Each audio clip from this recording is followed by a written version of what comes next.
Everyone, welcome to my channel রিয়াস Learnopedia. আমরা যে গ্রুপ সিডির ক্লাস চালু করেছি, আজ তার পরবর্তী সেট নিয়ে আলোচনা করব।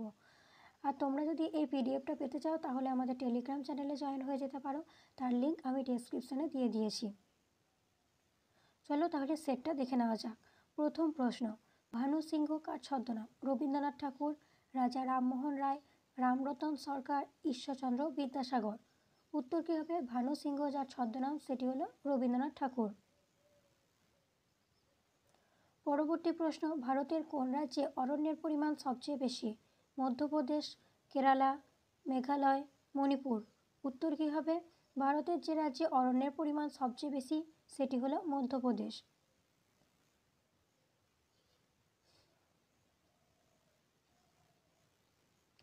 পরবর্তী প্রশ্ন, তাম্রলিপ্ত জাতীয় সরকার কোথায় প্রতিষ্ঠিত হয়? তমলুকে, হাজারিবাগে, মেদিনীপুরে, ওপরের কেউ নয়। উত্তর কী হবে? তাম্রলিপ্ত জাতীয় সরকার প্রতিষ্ঠিত হয় তমলুকে। পরবর্তী প্রশ্ন, জল দূষণমুক্ত করা যায় এমন রাসায়নিক হলো fluorine, hydrogen, bleaching powder, carbon. উত্তর কী হবে? জল দূষণমুক্ত করা যায় যে রাসায়নিক দ্বারা সেটি হলো ব্লিচিং পাউডার। পরবর্তী প্রশ্ন, প্রশম দ্রবণে পিএইচ এর মান 7, 0, 9, 14। উত্তর কী হবে? প্রশম দ্রবণে পিএইচ এর মান হলো 7।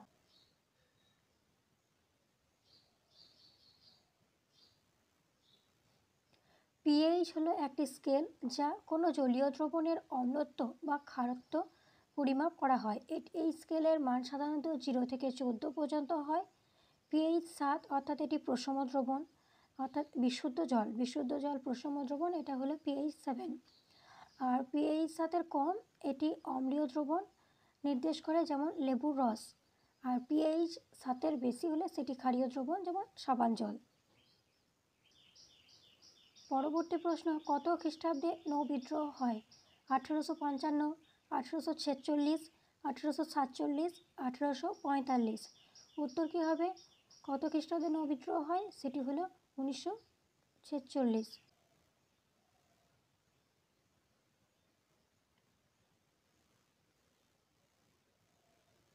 পরবর্তী প্রশ্ন, শের-ই বাঙ্গাল কাকে বলা হয়?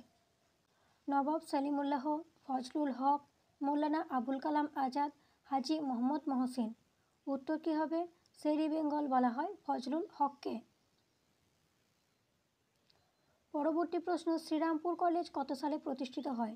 1880, 1820, 1818, 1817। উত্তর কী হবে? শ্রীরামপুর কলেজ প্রতিষ্ঠিত হয় 1818।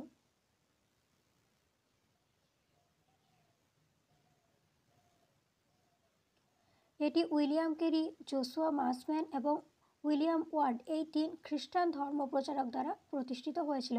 তাহলে শ্রীরামপুর কলেজ 1818 খ্রিস্টাব্দে উইলিয়াম কেরি, জোশুয়া মার্সম্যান এবং উইলিয়াম ওয়ার্ডের এই 3 জন খ্রিস্টান ধর্মপ্রচারক দ্বারা প্রতিষ্ঠিত হয়েছিল। পরবর্তী প্রশ্ন, কাকে ভারতের নেপোলিয়ন বলা হয়? সমুদ্রগুপ্ত, কনিষ্ক, চন্দ্রগুপ্ত, অশোক। উত্তর কী হবে? ভারতের নেপোলিয়ন বলা হয় সমুদ্রগুপ্তকে। ঐতিহাসিক স্মিথ অর্থাৎ ভিনসেন্ট স্মিথ তার সামরিক বিজয় এবং রাজ্য বিস্তারের জন্য সমুদ্রগুপ্তকে এই উপাধি দিয়েছেন। তাহলে সমুদ্রগুপ্তকে নেপোলিয়ন বলা হয়। সামরিক বিজয় এই উপাধিটা কে দিয়েছেন? না ঐতিহাসিক ভিনসেন্ট আর্থার স্মিথ। পরবর্তী প্রশ্ন, ইবন বতুতা কার দরবারে আসেন? আকবর, মোহাম্মদ বিন তুগলক, জাহাঙ্গীর, কেউ নয়। উত্তর কী হবে? ইবন বতুতা যার দরবারে আসেন সেটি হলো মোহাম্মদ বিন তুগলক। পরবর্তী প্রশ্ন, স্নায়ুতন্ত্রের গঠনগত ও কার্যগত একক কী? নেফ্রন, কোরক, ঝিল্লি, নিউরন। উত্তর কী হবে? স্নায়ুতন্ত্রের গঠনগত ও কার্যগত একক হলো নিউরন।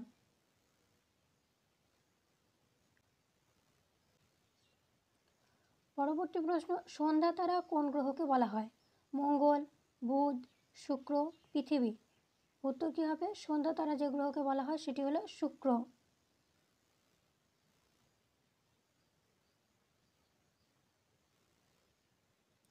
শুক্র গ্রহ সূর্যোদয়ের আগে পূর্ব আকাশে এবং সূর্যাস্তের পর পশ্চিম আকাশে উজ্জ্বলভাবে দৃশ্যমান হয়।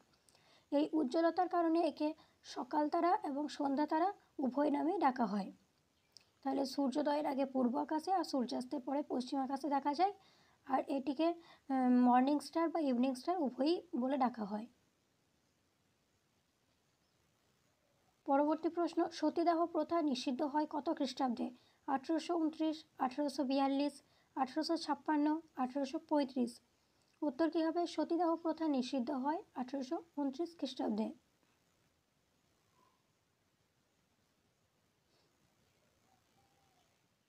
Governor general Lord William Bentinck রাজা রামমোহন রায়ের সহযোগিতায় এই সতীদাহ প্রথা আইন পাস করেছিলেন। আর একটা কোশ্চেন এখানে, সেটা হলো বিধবা বিবাহ। বিধবা বিবাহ 1856 খ্রিস্টাব্দে ঈশ্বরচন্দ্র বিদ্যাসাগরের অক্লান্ত প্রচেষ্টায় বিধবা বিবাহ আইন সম্মত হয়।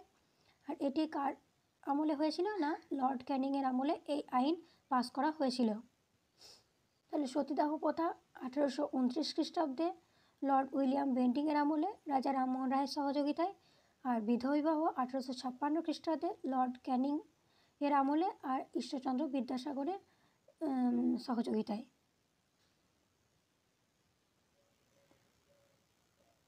পরবর্তী প্রশ্ন, বিশ্ব শিক্ষক দিবস কবে পালন করা হয়? 5ই সেপ্টেম্বর, 5ই নভেম্বর, 5ই ডিসেম্বর, 5ই অক্টোবর। উত্তর কী হবে? বিশ্ব শিক্ষক দিবস পালিত হয় 5ই অক্টোবর। আর আমাদের 5ই সেপ্টেম্বর। তাহলে দেখো পরে লিখে দিয়েছি। বিশ্ব শিক্ষক দিবস, ওয়ার্ল্ড টিচার ডে। বিশ্ব শিক্ষক দিবস এটি প্রতি বছর 5ই অক্টোবর বিশ্বজুড়ে পালিত হয়। 1994 সাল থেকে ইউনেস্কো এটি উদযাপন করে আসছে। আর ভারতের শিক্ষক দিবস 5ই সেপ্টেম্বর পালন করা হয়। এই দিনটি ভারতের প্রথম উপরাষ্ট্রপতি এবং দ্বিতীয় রাষ্ট্রপতি ডক্টর সর্বপল্লী রাধাকৃষ্ণনের জন্মদিন হিসেবে তার জন্য এটা পালন করা হয়। তাহলে বিশ্ব শিক্ষক দিবস 5ই অক্টোবর আর ভারতীয় শিক্ষক দিবস 5ই সেপ্টেম্বর। পরবর্তী প্রশ্ন, তিতুমিরের আসল নাম কি? মীর কাসেম আলী, মীর নিসার আলী, আহমেদ রাকিব, মোহাম্মদ হাজি। উত্তর কি হবে? তিতুমিরের আসল নাম হলো মীর নিসার আলী।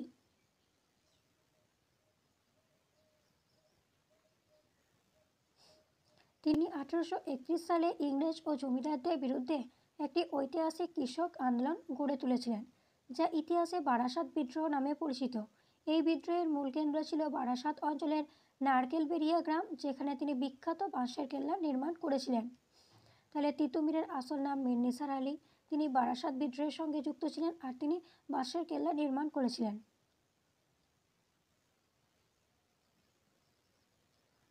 পরবর্তী প্রশ্ন, কোন রাজ্য ভেঙে ছত্তিশগড় রাজ্য গঠন হয়েছে?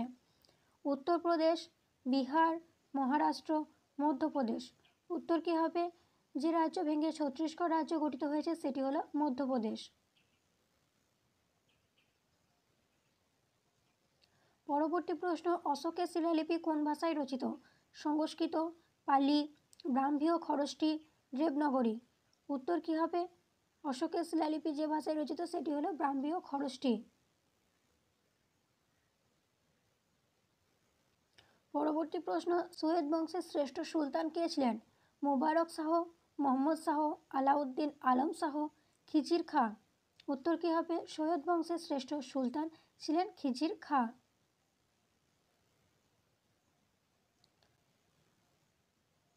সৈয়দ বংশের শ্রেষ্ঠ সুলতান ছিলেন খিজির খাঁ।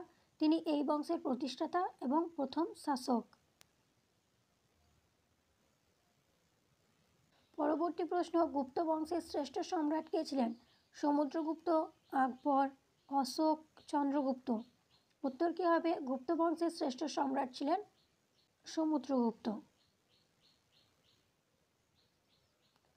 পরবর্তী প্রশ্ন, নিচের কোন শহরটি ভারতের প্রবেশদ্বার নামে পরিচিত? বেঙ্গালুরু, মুম্বাই, নিউ দিল্লি, শিলিগুড়ি। উত্তর কী হবে? যেটি ভারতের প্রবেশদ্বার নামে পরিচিত সেটি হলো মুম্বাই।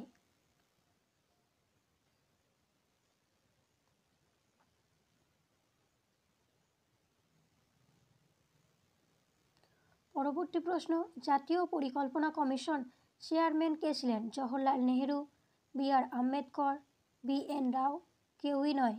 উত্তর কী হবে? জাতীয় পরিকল্পনা কমিশনের চেয়ারম্যান ছিলেন জওহরলাল নেহেরু। পরবর্তী প্রশ্ন, পৃথিবীর বাইরে মহাকাশের বর্ণ কী রঙের? কালো, নীল, লাল, সাদা। উত্তর কী হবে? পৃথিবীর বাইরের মহাকাশ কালো রঙের।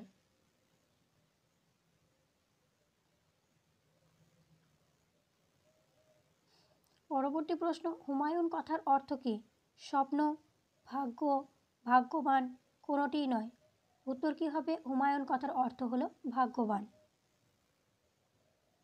নিস্কো বলতে কী বোঝো? স্বর্ণমুদ্রা, বায়ু, রূপমুদ্রা, কোনোটিই নয়। উত্তর কী হবে? নিস্কো বলতে বোঝায় স্বর্ণমুদ্রা।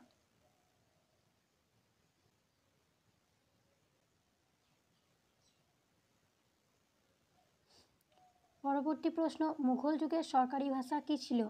আরবি, হিন্দি, ফার্সি, উর্দু। উত্তর কী হবে? মুঘল যুগের সরকারি ভাষা ছিল ফার্সি। পরবর্তী প্রশ্ন, সতীদাহ প্রথা নিষিদ্ধকরণের সময় কে গভর্নর জেনারেল ছিলেন? Lord Canning, lord Bentinck, lord Dalhousie, lord Hastings. উত্তর কী হবে? সতীদাহ প্রথা নিষিদ্ধকরণের সময় যে গভর্নর জেনারেল ছিলেন সেটি হলো লর্ড বেন্টিং। একটু আগেই বললাম।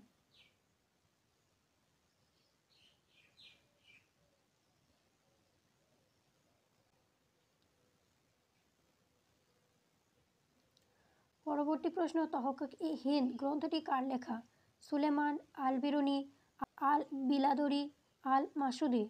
উত্তর কী হবে? তহকিক-ই-হিন্দ গ্রন্থটি যে লিখেছেন সেটি হলো আল বিরুনি। পরবর্তী প্রশ্ন, নিচের কোনটি কার্বনের রূপভেদ নয়? হীরক, ফ্লাই অ্যাশ, ফুলারিন, গ্রাফাইট। উত্তর কী হবে? কার্বনের রূপভেদ নয় ফ্লাই অ্যাশ।